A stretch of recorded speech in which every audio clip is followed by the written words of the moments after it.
I want to discuss a subject that I find interesting. It's not a pleasant subject, but I think it is an interesting discussion topic.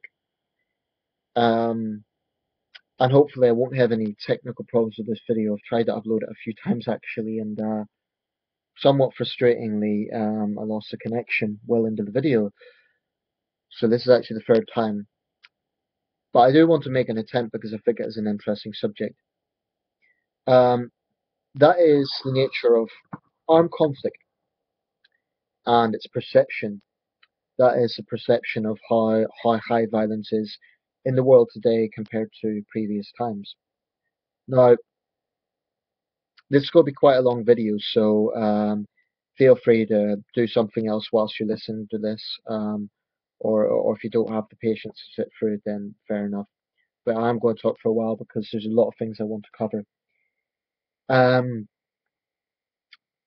when we think about armed conflict, one quotation comes to my mind, and that is from the ancient Greek philosopher Plato. Only the dead have seen the end of war. Now that is connected with him, and it's connected to something someone said 2,000 years ago, over 2,000 years ago, and yet it's possibly still holds true today. Now that would sound like a pessimistic outlook, but my attention is also drawn to a Canadian American psychologist called Steven Pinker. You may have heard of the guy. He published a book in 2011 called The Better Angels of Our Nature, and it's an optimistic outlook as to the level of violence in the world today. And he argues that the overall level of violence in human society as a whole has decreased. Now, I haven't read the book, so I can't comment in any detail about sort of hypothesis or not even hypothesis, but analysis that he goes through um, to describe the issues that he's talking about. Um, what I want to therefore reflect on is his general argument that overall violence has fallen, because it is actually a position I broadly would agree with based on what I know, and I have done some research into the subject. Um, First of all, I want to make a disclaimer. When we talk about violence, I think it's very, very important to detach from emotions, because if we bring emotions into it, you can't really have an objective outlook. So needless to say, all wars cause pain and human suffering. War is a terrible, terrible thing. Um, I am primarily talking about war in this, incidentally, although I'm also going to cover contentious issues like genocide. Um, as a starting point, I'm just looking up, incidentally, I'm looking at a world map because it's kind of reminding me of some of the things I want to talk about and some of the specific conflicts I want to talk about. Um, so, as a starting point, let's consider World War II. The general consensus is it was the deadliest conflict in history, 6 years and 1 day of total war in the middle of the 20th century. And the figures vary greatly, but they could be anything from 45 to 80 million people.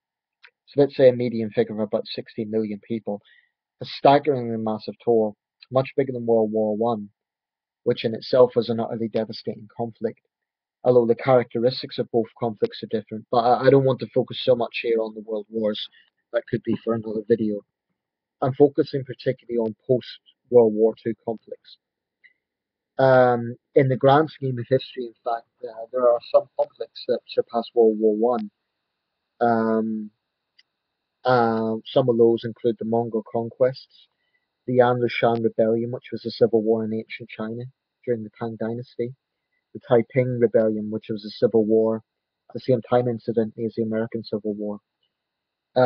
Chinese history, especially, perhaps was I'm interested in it, but the studies and some of the figures I've seen on the mortality or estimated mortality in Chinese conflicts is truly staggering.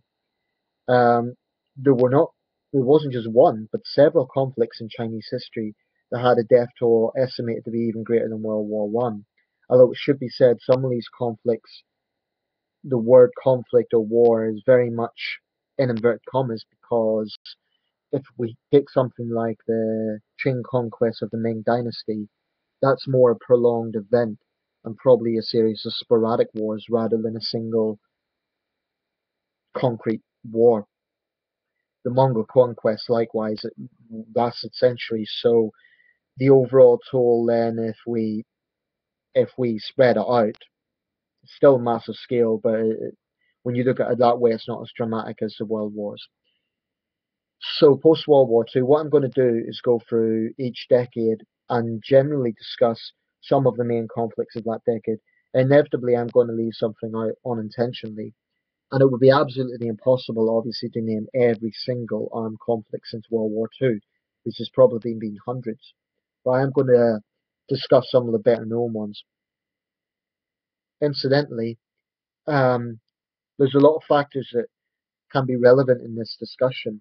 I'm not going to talk too much about them in detail, but we think of things like military technology, the advance of military technology, improvements in field aid for troops, especially in developed countries, um, and the changing nature of warfare. For example, the contrast between conventional army versus army warfare versus the sort of guerrilla warfare that has been very predominant in post-World War II years.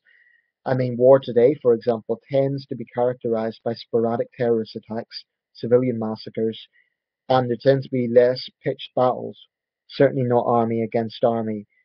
In fact, I don't think we have really seen that since the 1990s, where you have a specific army facing a specific army. It tends to be an army versus a counter versus an insurgency force, or an army versus rebels, or something like this. That tends to be the nature of modern warfare. That doesn't mean it's any less devastating, but it is a different format to how the nature of warfare has developed.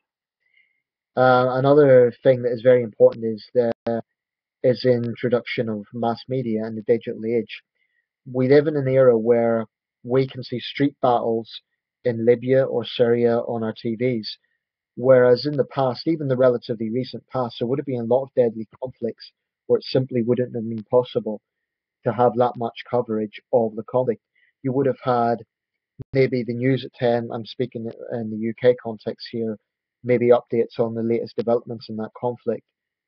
But nowadays, you even have lots of videos, some of them are quite graphic, showing hour by hour footage of street battles and this sort of thing. Um, so we now have more available video evidence and video footage of today's armed conflicts than armed conflicts of the past. And I think this has an influence on people's thinking. People therefore think that the world is a more violent place. But actually, if you look at the facts, and I'm going to talk about some of these things, there isn't actually any strong evidence to suggest that the world is more violent. I think I already mentioned Steven Pinker. I'm not sure all the criteria he uses, but it is worth noting that the perception of war is a bit like the perception of crime. It can seem to be really high, but that doesn't mean it is. And it has been argued that there is actually fewer armed conflicts today in the world than there was 30 years ago.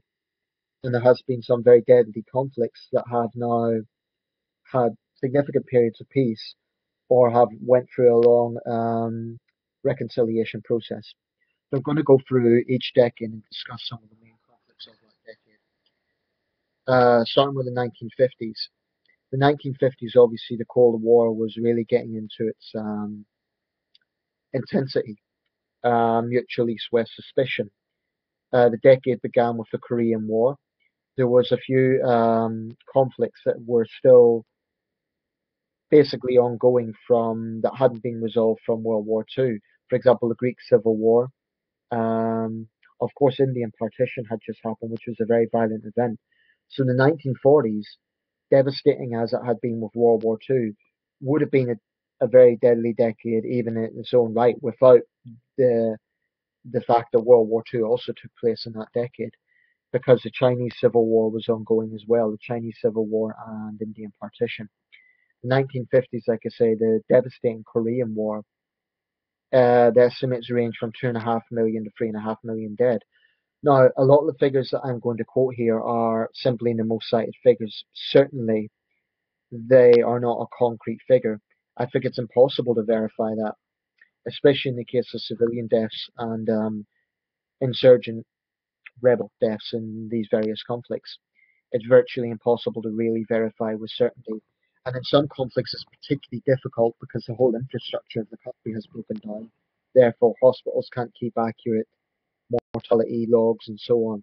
And there's some conflicts where the death toll varies very, very widely. Darfur would be an example, but I'll come to that.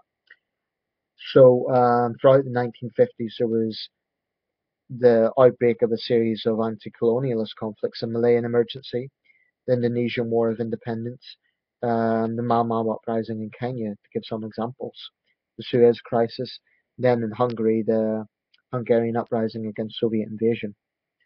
Um, Incidentally, when we talk about wars, it's also worth noting that the exact terminology also varies between something that would be classified as unrest, for example, what is currently happening in Burundi, where there has been bloodshed, but it is still not being classified as a return to civil war.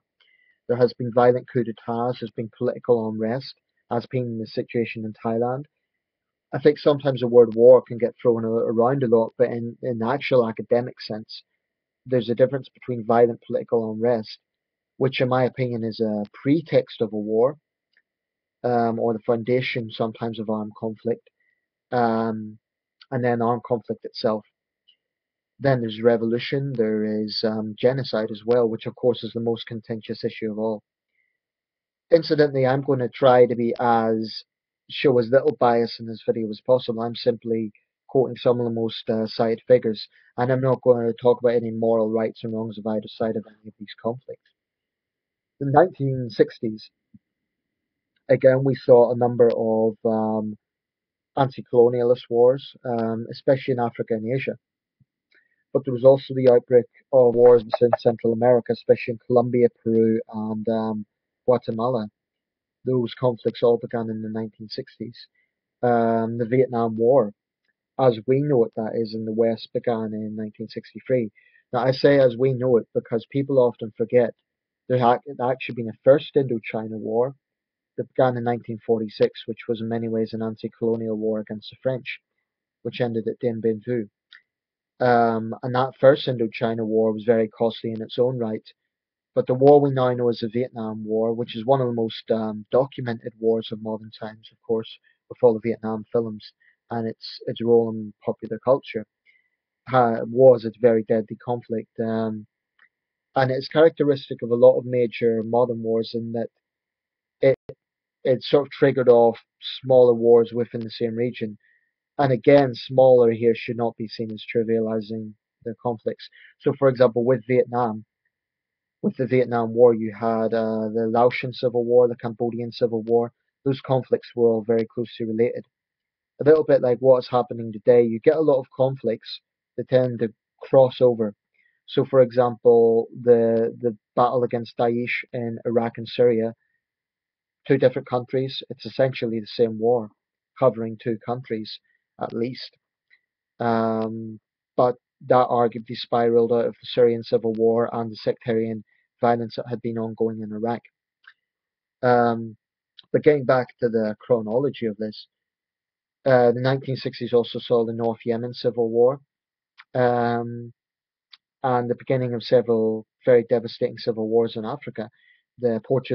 Also the Portuguese colonial wars. Now, the 1970s, the decade began with the Bangladesh Liberation War, which is a very bloody event. And like so many conflicts, there's huge discrepancy between the estimated death tolls. It could be anything from 200,000 to 3 million. One of the least covered conflicts of that time was Burundi, the Burundi genocide of 1972. Possibly as many as 150,000 killed in that genocide, an event that's largely been forgotten. The unrest in Uganda, and the violence of the Amin regime.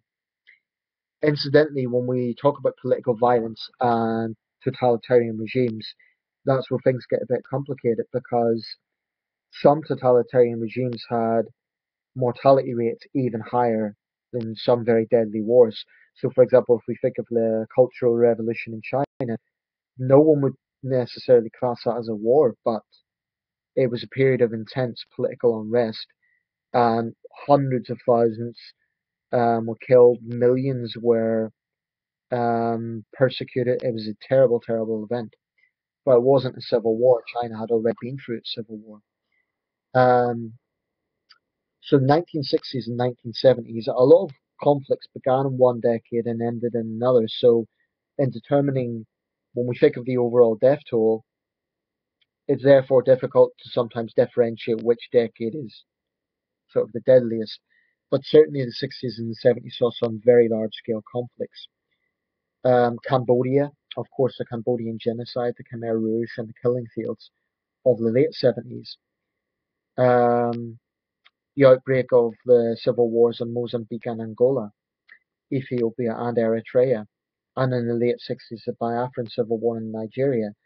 Pretty much all of those events all had a toll of over 500,000 people, so they were all very large scale conflicts. The 1980s, a lot of these conflicts rumbled on.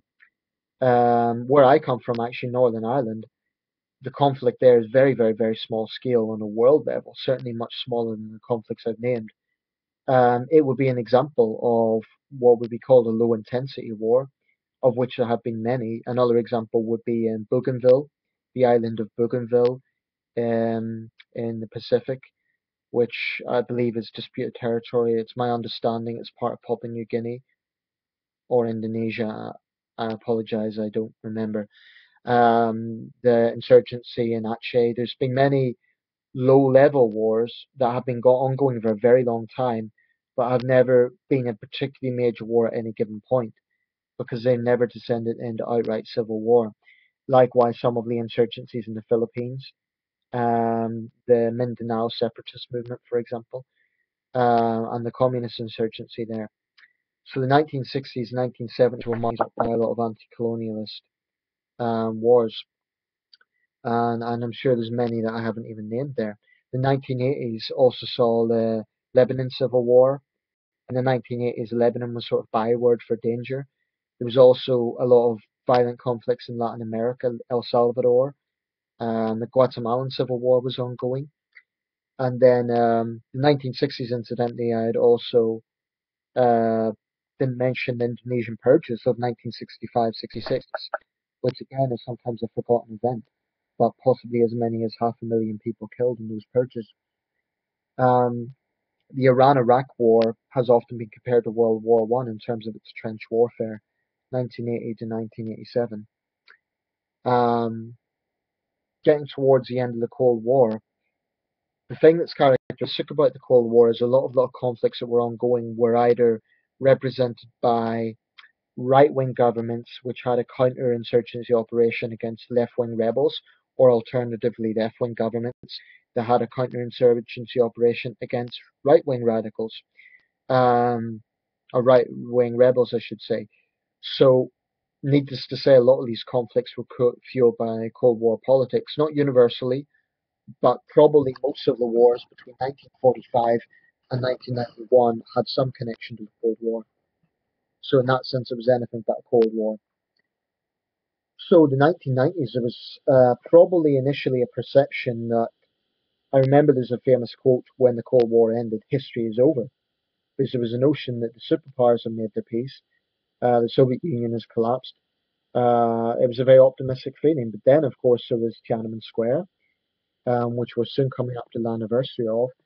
And there was a breakup of the former Yugoslavia, which was a shattering event for Europe because we never imagined that Europe could have seen something like that before. Um, then there was a lot of conflicts that were ongoing from the Cold War years. Some examples are Afghanistan, Colombia, Ethiopia.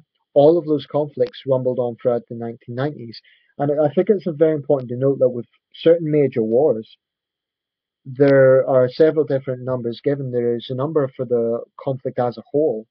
I'll give Afghanistan as an example. People think it's a terrible place today, but they forget that for a very long time, Afghanistan has been in a state of anarchy and civil war, and war generally. It's one of a few countries, along with Iraq, Sudan, and a few others, that seems to have had precious little peace in decades, not just in years, in decades. Um, and some countries seem to be cursed to have perpetual war. And in the case of Afghanistan, the most violent period, certainly looking on the statistics that are available, was the Soviet period, 1978 to 1989. That is the Soviet invasion and the war the Soviets had. They called it their Vietnam. But then Afghanistan had a period of anarchy, civil war, the rise of the Taliban, then US intervention, which I'll come to. Somalia, again, is a similar conflict in the sense that it can be divided into various phases. Sri Lanka was another war that broke out in the 80s and rumbled on throughout the 90s and the 90s. Um, After the 1970s, I would say the 1990s is the deadliest decade of modern times on the grounds that it saw some very devastating civil wars, especially in Africa. There was the Rwandan genocide. Now, if we consider that 800,000 to a million people were killed over a few months in 1994, it could be argued that that single year, 1994, was deadlier than the entire 2010s decade so far. And I think that says something.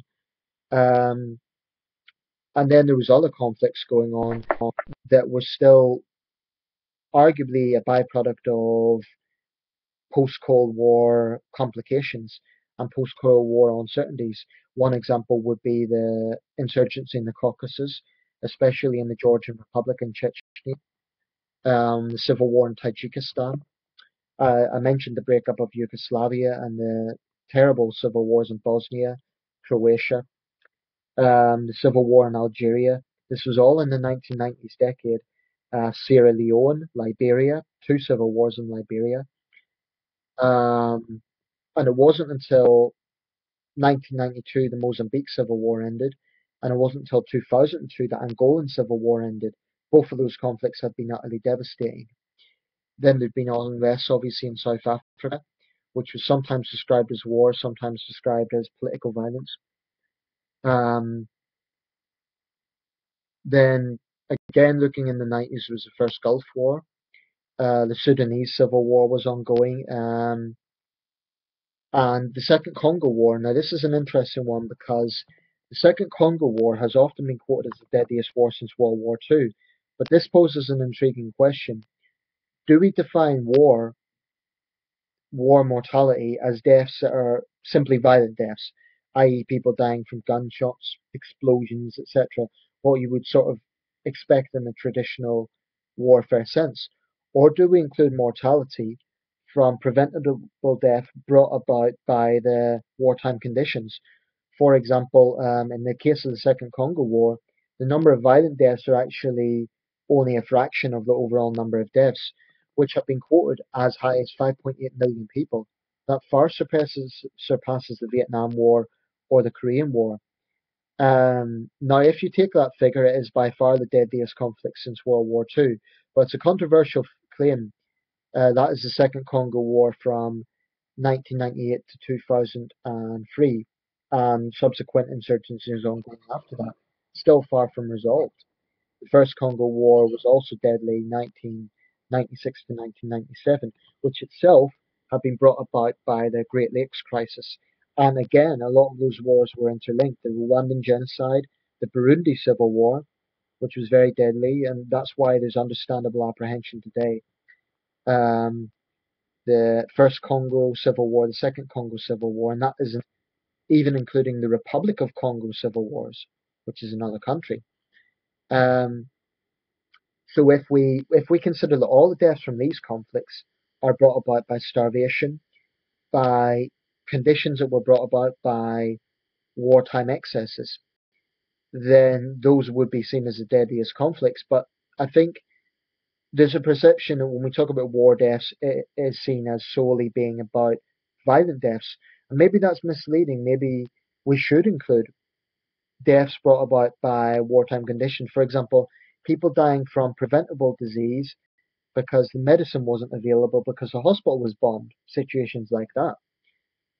Certainly, some of the World War II deaths that are quoted would include non-violent deaths, non-violent in the sense not violence brought about by gunfire, but from wartime conditions, such as the Dutch famine and, in the case of World War One, the German famine. So very often, when we think about warfare mortality, it doesn't necessarily mean um, actual violence in that sense. There's also other forms of violence that don't obviously result in death that are equally devastating. I mean, in the case of the Democratic Republic of the Congo, rape has been used as a weapon of war. It was also used in Bosnia. It's a terrible thing, but that has been a product of those conflicts. So, the 90s was a very, very violent decade. The final year of the 1990s, 1999, was hallmarked by the war in Kosovo and the border war between Ethiopia and Eritrea. Give two examples. And the outbreak of the Second Chechen War. Then we get into the 2000s, hallmarked by the War on Terror, which of course is a very controversial terminology. But some of the conflicts that stand out of the 2000s decade, the Second Liberian Civil War, the Iraq War, of course. Now, Iraq is a good example of how the mortality figures in a particular conflict vary greatly depending on the source. It's almost impossible to find a general consensus of how many people have died in the Iraq War from 2003 to 2011, i.e., the US phase. It's almost impossible to find an agreed statistic because the Iraq body count gives a figure of 110,000. Opinion Research Business, their study gives a figure of some 1 million people. So I thought I'd signed out there, so I'm relieved. Their figure, their statistics give a figure of over 1 million people, and their criteria for this, they use different things such as door to door researching, asking people in Baghdad, for example, if any members of their household have been killed in the war. Can't imagine that's easy work. Um, I don't think there's any exact science to work out the exact mortality of a war. I think in a case where you have two massively differential figures. For example, Iraq, where you have a low of 110,000, so-called low, and a high of 1.3 million, the most logical outcome is that the reality is going to be somewhere in the middle. Very often, it depends on the source. I mean, people opposed to the Iraq war will happily say, oh, 2 million people were killed in Iraq. People who supported the war will say, oh, the true figure is more like 100,000. I think everyone at this stage will agree it has been a very bloody conflict. And the thing about Iraq is, unlike some African conflicts like the DRC, most of the deaths in Iraq have been violent deaths. And that really underscores just how devastating that particular war is, or certainly viscerally speaking. Because the thing about starvation deaths is they're not, I don't think they're covered as much as violent deaths are. You know, if, for example, there's been a bombing in a civil war, you see terrible images of people running away from the war site covered in blood and crying children, this sort of thing. Mortality brought about by disease or starvation isn't often shown as much. So that might then be misleading as to the overall suffering that a conflict brings about. And when I'm talking about death tolls, I'm not even talking about the sheer number of people who may be amputees or injured or psychologically scarred from war. Um, I mean, there's many, many studies being done into the impact of on NATO troops, and I'm sure in other countries as well, on post-traumatic stress disorder. This is something that is still not 100% treated as it should be. It has improved since the days of World War One, but the mental health of soldiers post-conflict is still a very, very important issue. Um, so that brings me to the decade that we are currently in. I also mentioned Darfur as another major conflict of the last decade. Um, The Second Sudanese Civil War also ended in 2000 to 2005. So if we think of the conflicts that ended in that decade, Angola, Second Sudan, Liberia, although that's welcome, and in a lot of these cases, the peace was very fragile. Now, to round this video up, I'm going to give a brief outline to the nature of conflict in this decade. We've seen a lot of turmoil and a lot of revolution and a lot of political unrest.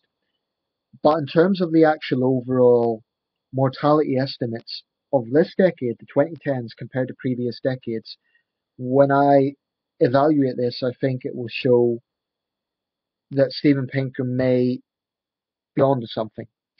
The deadliest two conflicts of the last 5, 10 years have been the Mexico drug war and the Syrian civil war. The Mexican drug war began in 2006, really escalated around 2009 to 2012. Um, the estimates for that conflict are way, way up to as high as 140,000. No one knows for certain. The Syrian civil war, anything from 220,000 to 310,000. So those are the two deadliest conflicts of this decade. Now, in the case of in the case of Afghanistan and Pakistan, again, the figures are thrown about very rapidly. It's very difficult to ascertain exactly how many people have died in those conflicts.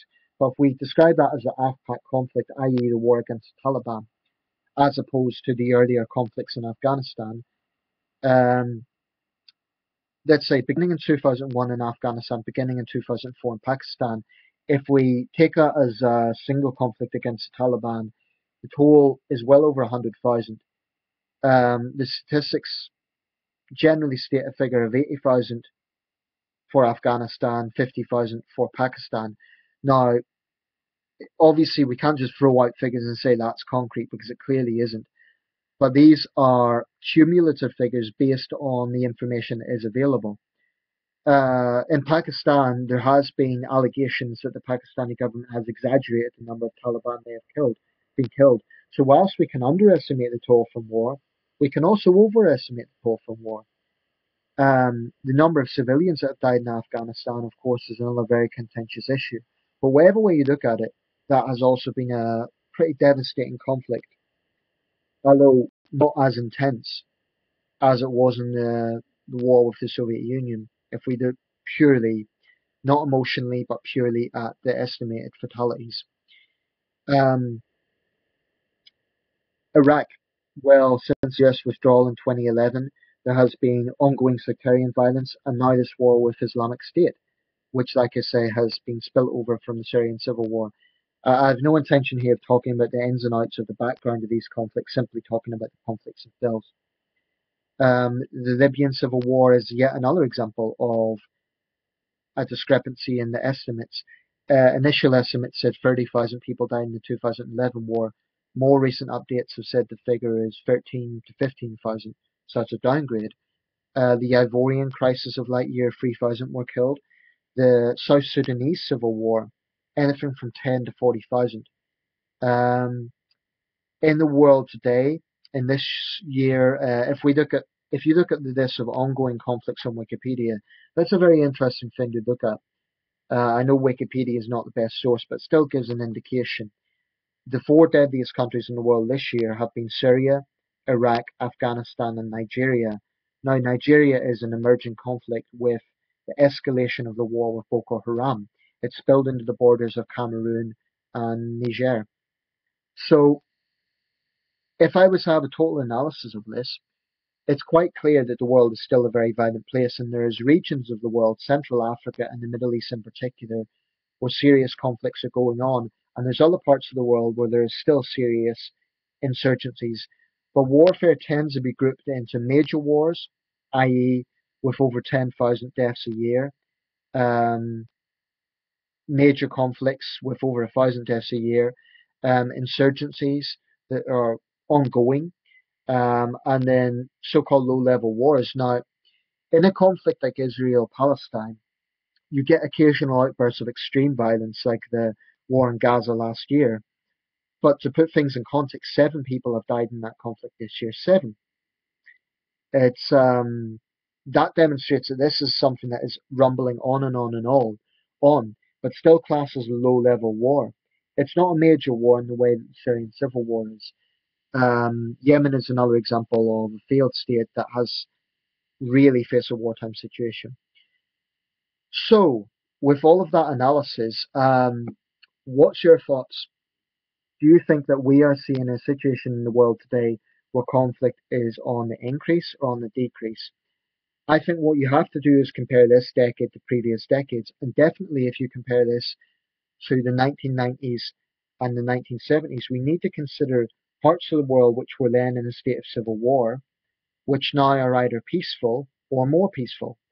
Vietnam, Mozambique, Angola, Algeria, all of these countries have either had a ceasefire or in a state of relative peace or are much more peaceful than they were at that time. There's other conflicts such as the Peruvian internal conflict, which was intense in the 1980s and the 1990s, which is still technically ongoing, but it is very much low level. There's real hope that the Colombian internal conflict may end soon. I really hope it does. Well, I hope all of these conflicts end. Anyway, this is probably the longest video I've ever made. I hope it all uploads, and let me know your thoughts.